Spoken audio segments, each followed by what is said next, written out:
source. So Twitter's all about now trying to be as transparent as possible, which is awesome. No other social media platform has open sourced their algorithm. I'm hoping other people will follow suit.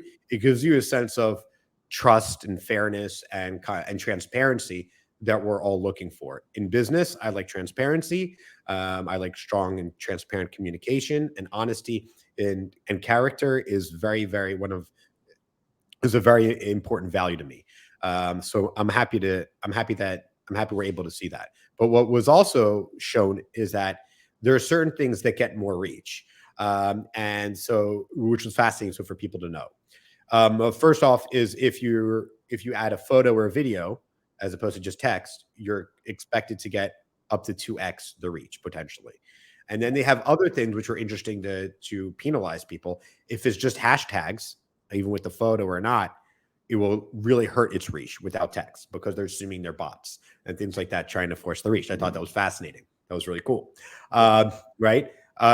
Likes, I saw, gave it 30x, and retweets only gave 20x reach. What was the reach? Do you happen to know the reasons behind that? I know you're not an engineer with the algorithm. I have an idea, but I wonder if there's, do you guys discuss that internally? Like, hey, this is our algorithm and this is what, like, now it's open source. So everyone in the company knows, even those that might not be engineers, and your guys are kind of talking about it. Is that discussed internally, or are you just talking marketing? I think that once the algorithm is public and transparent, as you said, I think this is just another way for us to create more sense of fairness and transparency to the people active on the platform. So whether it's likes, which we said it's mostly positive, whereas retweets can be something which is not always positive. So again, these are things that could have different meaning for the people viewing that content.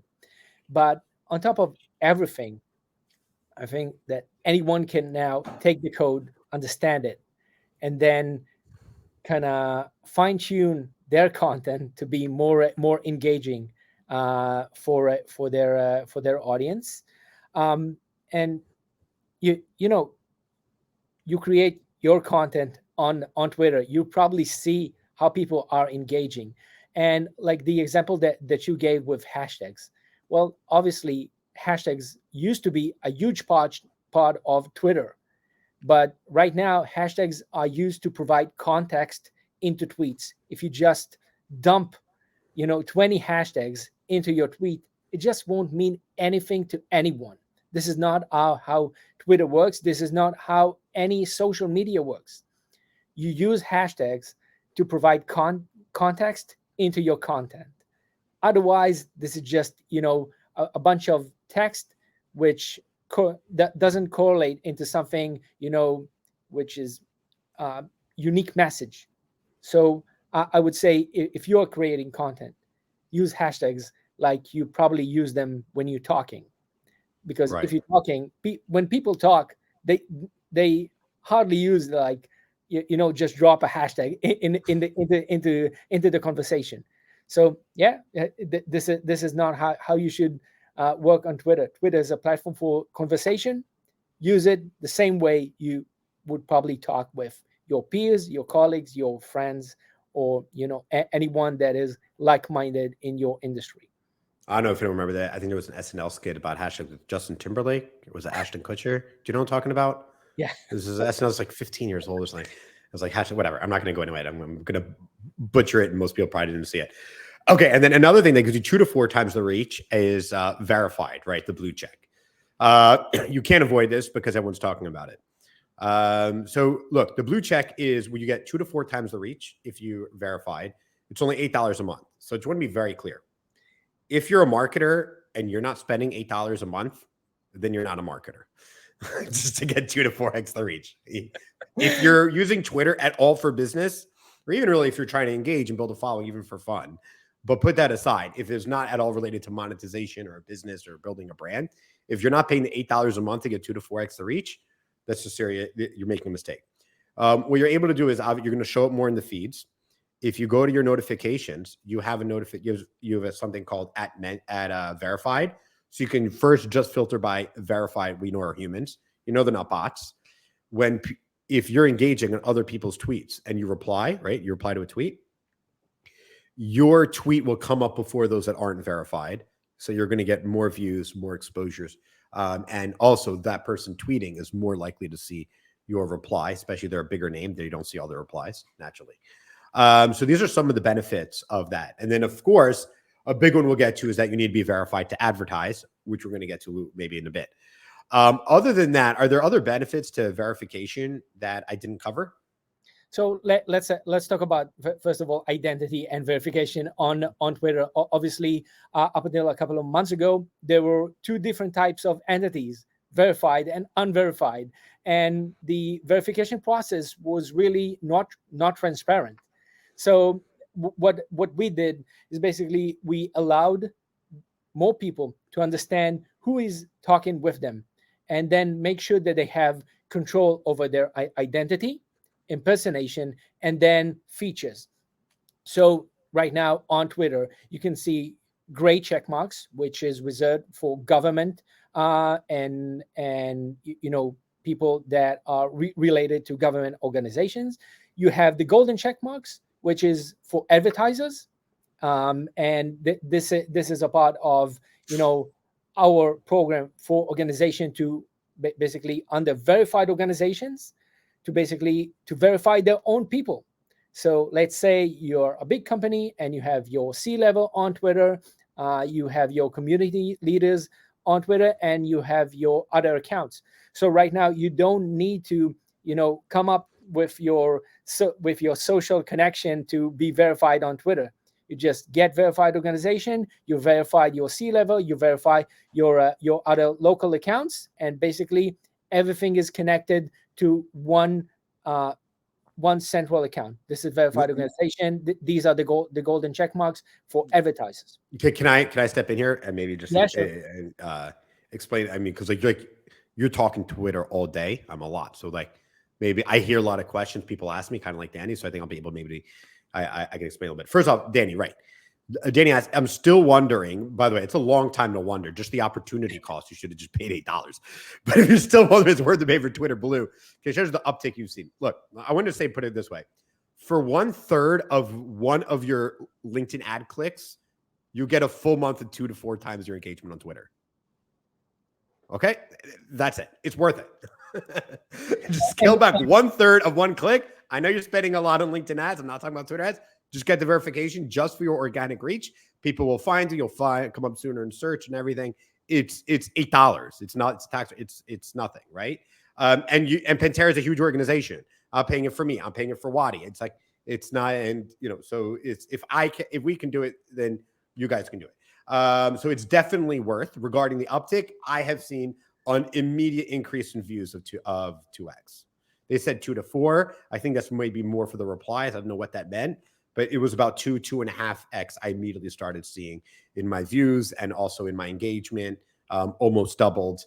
And so it's 100%. You see it, you can't miss it. And ask anyone else that tweets, a few times a day that wasn't verified, then got verified, and ask them themselves, and you'll see. But if you're wondering, it's worth paying for. Obviously, $8 is easy. So to verify any account with the blue, yeah, go ahead. You want to say something? Yeah, and aside from the exposure, I think that the features. Listen, I've been using Twitter personally for more than 12 years. Being able to edit your tweets, being able to compose longer tweets, upload different types of media onto Twitter. One of my favorite features is the ability to bookmark and then use the folders. It's just providing more flexibility for people that are using Twitter, and more feature premium features will be available as part of Twitter Blue probably in the upcoming weeks. That's awesome. You want to tell us what they are, or do we have to invite you back? You know what? Yeah, let's keep it this way. We'll probably circle back okay, great. And maybe one day we'll do an event in person. We can actually show you this is how we bookmark and this is how we do things, and we'll actually just sit together in a room and do it. Oh wanting yeah, to do that. I can And I can I can I can show my feed. I have no shame in it. oh yeah, well, if you want shame, look at mine. Okay, yeah, posing people. Okay, so back to the checks. So as an individual, it's $8 a month, whatever you can get the blue check. You can also do for an organization $8 a month, get the blue check, or like Wadi Digital has, as an example. But then there's the gold check, and so that's $1,000 a month. And we'll talk about maybe we can get that waived, which we'll discuss in a moment. And so what's cool about the thousand of the gold check isn't that it's gold, but that the fact that you can then associate, guys, this is where B2B marketers listen very carefully what I'm about to say, because you'll see where these things are going and what I've been seeing in the platform when they started introducing this months ago. As let's say we gold check Wadi Digital, I can now assign check marks, blue checks to Wadi Digital employees and saying how they're associated with the company. So imagine, let's just say I don't know, you're Cisco, and then obviously they're going to get the gold check, and then they're going to sign the blue check to their senior management, their executive suites, and their VPs and several layers down. What that means, and it's not quite there yet from an advertising perspective, is that I would know who works at what company and what their function and job title is. And unlike LinkedIn, I'm not saying one's better than the other. They're pros and cons to both, actually. And maybe I'll address that. On LinkedIn, I go in as an individual and I update, I work at Wadi Digital, right? And I work at Cyfluencer, and I'm the host of LinkedIn Local Tel Aviv, etc. On Twitter, it's the opposite. The company takes its handle and associates you with the company. So one, it's more accurate, right? In the sense that it's true. There's a lot of former Wadi employees that still have Wadi on their LinkedIn profile, as an example, and I don't blame them, and they should, because it'll help them find more employment as opposed to looking unemployed. So I get it, and this is very common, right? So like, there's different, but this way, so they're actually still working there. It's still active, and they're still very much involved. On LinkedIn, you don't know that for sure. So that's one great component. That's another great component. And then, of course, you need it to advertise. But it's $1,000 a month, which is where now Danny's question is a little bit more legitimate, or very legitimate. Still wondering if it's worth paying for Twitter Blue or Twitter Gold, if we want to call it that in this case. You were talking about if we were to work through advertisers through Wadi, would we be able to get that waived? Is that okay for me to mention? Basically, if you're an active advertiser on Twitter, which came through one of our teams or through one of the agencies that work with us, yeah, we can get you verified. You probably won't get all the features of the verified organization product, but you'll be verified nonetheless. Awesome. So if you want to be able to get some of those and get a gold check and save $1,000 a month and get some of those features, message me. I'll connect you with Elon, and we'll start setting up ads for you. And we'll discuss that. And we'll talk about ads in a little bit. Lovely. And another cool thing is you can actually add you can add any logo or icon you want. So if you want to put your company logo or icon after your name or your employees, so they know they're associated with it, then that's another thing that you can do also. Okay. Rachel asks, Rachel's wonderful on Twitter, by the way. You should follow her if you want to be updated on what's going on Twitter. We're actually on a panel yesterday about social media. All right. She noticed today, this is fresh, Elon. Let's see if you got your daily briefing. Yeah. I noticed today on Twitter that the desktop menu, desktop no less, has slightly changed with, quote, connect and drafts. I'm super curious to know how they filter whom to suggest to you to connect with. What is it based on? Okay, more algorithm questions. By the way, any questions drop, but anything related to algorithm, connections, engagement, followers, hashtags from the organic aspect of the platform, building an audience, which I'll talk about, now would be a good time to drop those questions, because there's also like a little delay from the time we see it in StreamYard. So what are the connect and the jazz? Tell us a little bit about that. Yeah, so shout out to Rachel. Follow her on Twitter. Lovely content. So yeah, basically Twitter suggests people to connect with based on people you interacted with or with their content on Twitter, which you're not necessarily following, just because they popped up on your feed, or people that your network basically is following them, and people that are notable on your network. So these are the suggestion for connect, nothing mysterious over there. And then with the draft and the schedule, just because it's, people write a lot, but they don't necessarily, have a really coherent idea about what they want to. So instead of, typing something and then saving it to drafts and then looking at your draft, you just now have a drafts tab which you can return to, perfect these ideas, and make sure that the content you are sending to Twitter is the best, according to your best practice. And then you have the schedule. Basically, you can schedule your content on Twitter, whether you're using the Twitter UI or using TweetDeck. So again, you can see your scheduled tweets through the system. Pretty neat feature, I think, for people that are creating content on Twitter, just to give you more control over your network and the content you create. That's it. Awesome. So I would also add to who they're like suggesting who to follow, or who to connect with, is that I see sometimes if I go to like someone a reply a thread or just look at replies, and then it will say a lot of people you follow this person. And that happens to be a similar thing. Obviously, that's a part of the algorithm that I'm seeing suggested for the followers there. I didn't look there on the desktop yet today, Rachel. I saw you tweeted about it this morning. I didn't get a chance to play around with it. But my suggestion that there's clearly a strong correlation, at least there. So that it's like, people that you're following with. David asks, what up, David? Does it work the other round too? As an employee, I can post as the company. No, you can't post from anyone else's handle. I must have misspoken, or maybe I was misunderstood.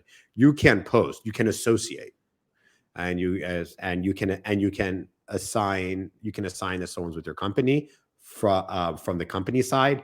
You can't assign that you work with the company from your individual handle. You can't link the two, let's say, so to speak. And no one can post on any other handle's behalf, but you can retweet.